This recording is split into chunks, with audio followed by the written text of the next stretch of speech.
বাপ তার বাপকে ছাড়ে না।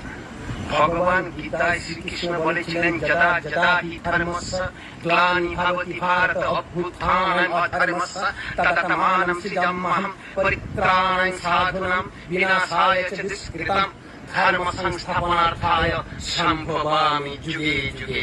ভগবান শুধু এ কথা বলে থামেনি, ভগবান এও বলেছেন, সর্বধর্মান্ন পরিত্যাজ্য মামেকং শরণং ব্রজ অহং তং সর্বপাপেভ্যো মোক্ষয়িষ্যামি মা শুচঃ।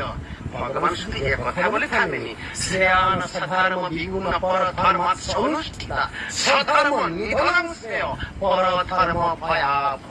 আমরা ভাতা চাই না, আমরা কর্ম চাই, আমরা শিক্ষা চাই, আমরা শিল্প চাই, চাই ভারতবর্ষের সমস্ত জনগণের পেটের ভাত, চাই তাদের রুজি রোজগার, চাই তাদের মানবিক মূল্যবোধ, চাই তাদের এই বিশ্ব ব্রহ্মাণ্ডে আমরা যেন স্বাধীনভাবে চলাফেরা করতে পারি। রাত 8টার পরে